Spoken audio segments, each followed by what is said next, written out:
Hey, this is Mantar. And you're watching Chaos Reigns TV.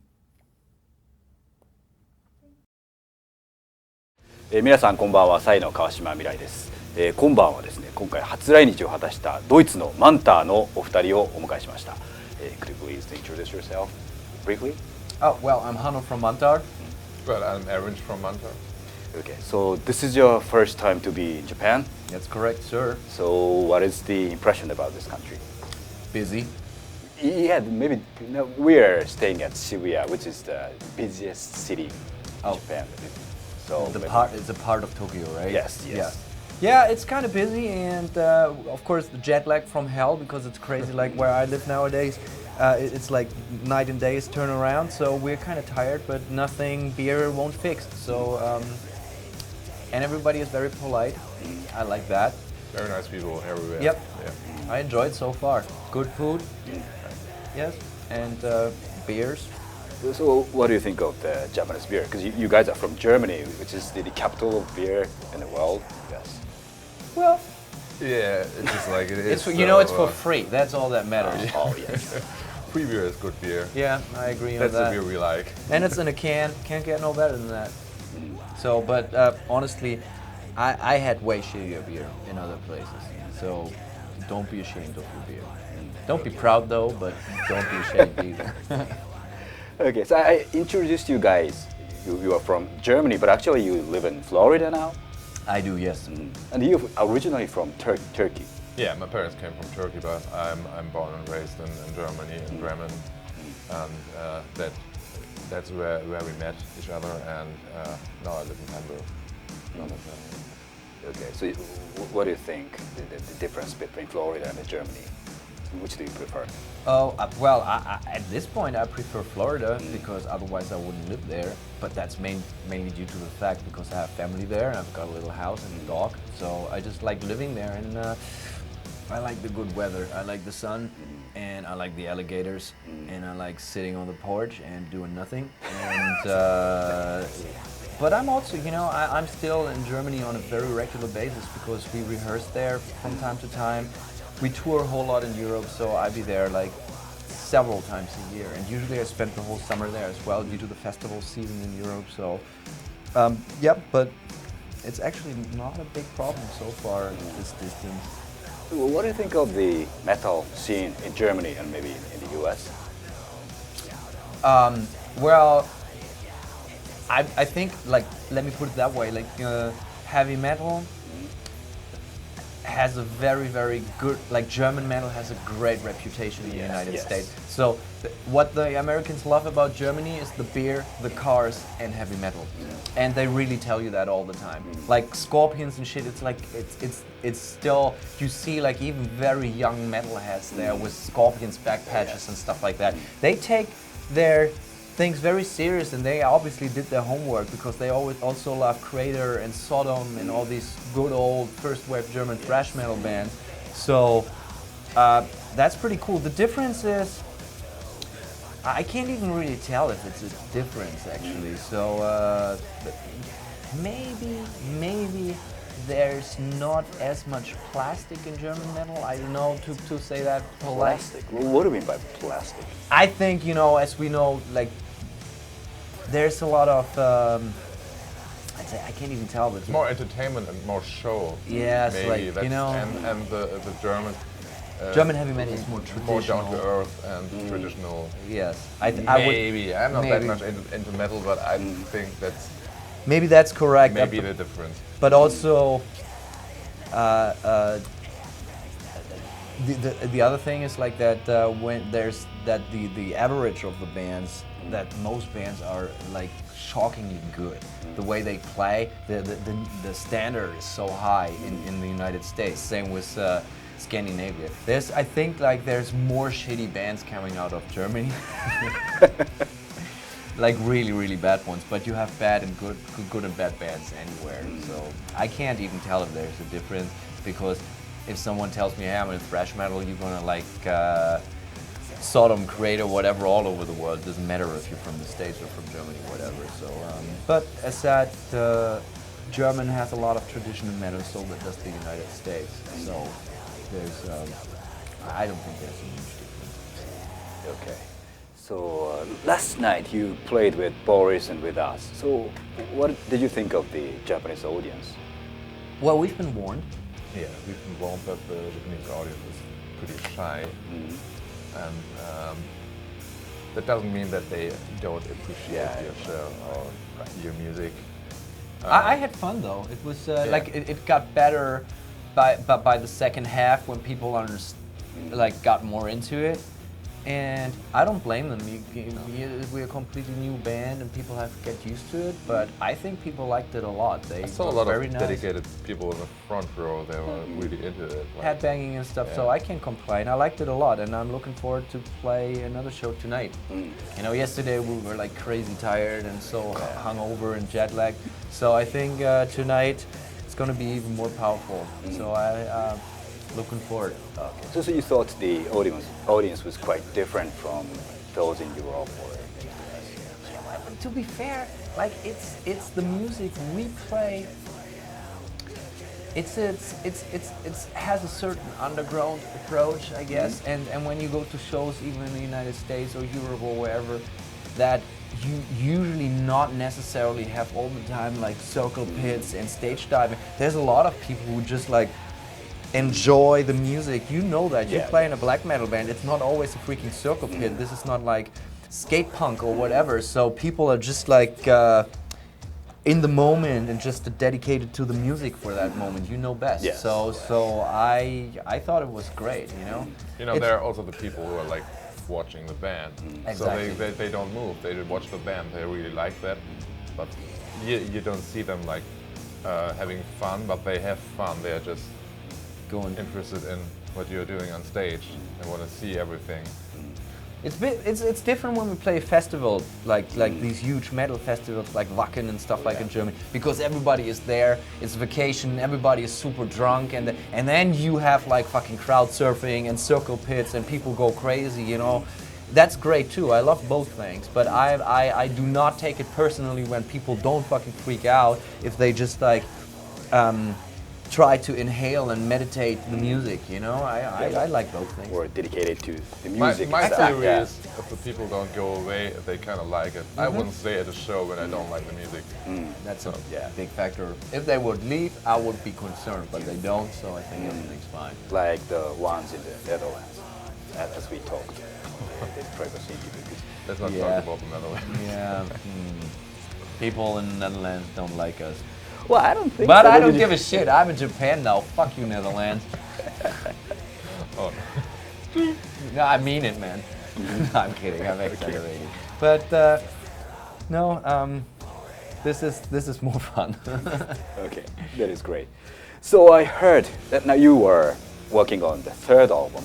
So could you tell a little bit about it? Well, it's rumors by this point, but it's true that we've spending the summer working on new material. We do not have any super fixed plans yet, but there's definitely something in the pipeline, but we can't really say when it's going to be or something like that. But of course we're a band, so you pretty much always constantly create new music, I assume, you know. So, and at some point it might end up in a new record, but we never do any promises to anyone, so let's take it from there. But I'm very confident that there's going to be a next record in 2018. Are you experimenting something totally new, or?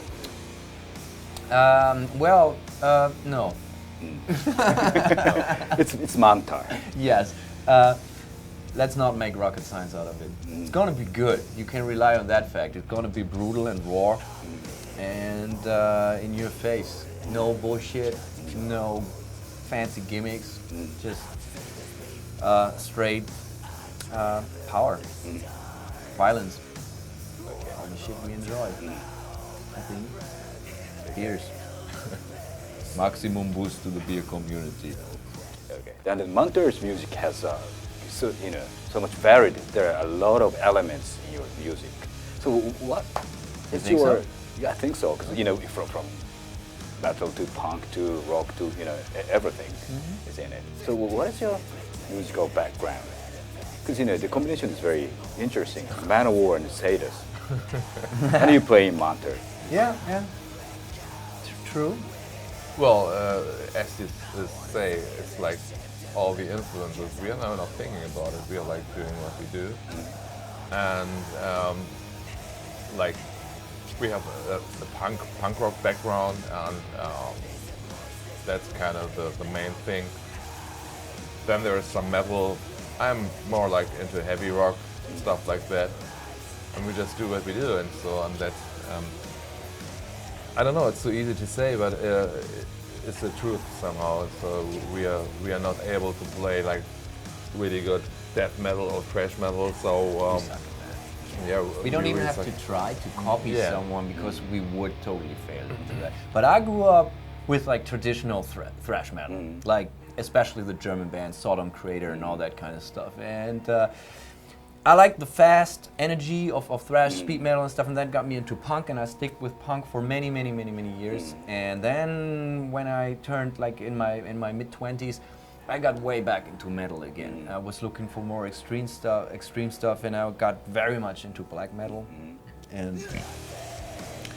But I never could, even if I would try. I can't compose like 8-minute long, 11-minute long black metal operas. I can't do that. So if there's a black metal thing in our music, it is in a very punkish, raw way. But that's why I like bands like Dark Throne, for instance, and stuff like that. You know, I like this fucked upness, the raw power. Yes. I like my black metal raw. Same with the punk rock. Like we talked yesterday about bands we like D-Beat and stuff like that. Crust. I really like that kind of shit. So, but I literally listen to everything. Just I like the Rolling Stones a lot and all these old-fashioned rock and roll music. I won't say that we're like mixing styles, too many styles. It's not like crossover in the 90s where we are mixing like hip hop and rock or metal. So it's like about heavy music and everything that's like involved with that. We are using what we like. The thing is, when we started playing in Mantar, what I liked the best about it is that I thought about like making a band and playing more heavy stuff, and Irinj, don't get me wrong, but he didn't know too much about metal. And I came up with these ideas, and instead of copying other bands, playing blast beats, playing double bass and all that kind of stuff, he tried to interpret his own idea of that, and I think that gave Mantar a very unique sound, that we play everything pretty much in a very basic rock and roll way, because all the things traditional metal bands do, playing solos, playing double bass and stuff like that, we can't do that. Like even if we would like to, we're not able to. Like as a musician, we can't. So we just interpreted all the stuff we like and listen to, and then try to make our own thing out of that. I mean, he can play double bass when he's on the drummer. Yeah, that's the thing. He can play solos on the guitar, and he's not the guitar player. So You can switch the instrument. we better don't do that. I look pretty hilariously funny on the drum set. Skinny motherfucker I am. Doesn't look too good. Okay. So what about Celtic Frost or Hellhammer? I think the people often compare with you guy with Celtic Frost or I heard that before. Yes. Why would they do that? I don't know, because Celtic Frost is heavily influenced from punk rock too, and maybe their early style is something between Black Sabbath and maybe Discharge or something. That's a fucking great combination. So maybe you have the same background. Yeah, that's true to a certain degree. I agree on that. Yes, that's true. I mean, my favorite band in the world is obviously AC/DC. So whatever I do, I started listening to AC/DC when I was 6 years old, and there's barely a day that I do not listen to AC/DC. So I inhaled it as a kid, and whatever I do, you will always hear. It's very straightforward, four on the floor kind of. Even if I play something very dark and sinister, will have some classic rock approach in it. So you're probably right. Okay. And mantar means mushroom in Turkish. But are you totally against psychedelic things? Well, that sounds a little extreme. But I, for me, that's hippie shit. I don't care about that. You know, this is Yeah. It was a cool word, you know, Yeah. and we like the fact that the range has like Turkish roots, and we thought it was a great thing to have a Turkish name. Yeah, it was a band name that was not given to another band at that moment. Which is not very- completely true, because it turned out that there's, I think, a black metal band from France in the 90s were called Mantar, and some fan once posted on the Facebook account, "Man, you motherfuckers ripped that name off," and that was Also, very funny. MANTAR. I don't really remember, but Sometimes you Google like band names and you get like 5 or 6 different bands. Yeah, we And, want- yeah. But the most important thing that Mantar sounds very, very powerful and very one-dimensional, straight into your yeah. face. It is Mantar, yeah. Mantar, and we wanted a name like that. You know, I don't even want to fake that name has a big meaning. We want a strong word. You know, that's the thing. I want a logo that people are willing to get tattooed and carved in their desk at school. I want that. Oh, yeah. When we talk like Accept and all these classic bands, I got hooked on them by the logos when I was It's a what kid. you make out of it. Yeah. Not like mushroom. I don't know. Melvin. Simple and straight, Yeah, powerful. it's like No. something. It doesn't have a meaning or a deep going meaning, but you're like pretending it to be like something very heavy. That's why, for instance, I don't talk about lyrics a lot, because of course they have a meaning, but they have a meaning for me. I don't care if it's going to have a meaning for other people, because I play in this band. You know, this band is first of all about to satisfy me and arrange. If people like it, I adore that. I love it. But everything I do is because I like it and I want it the way it is.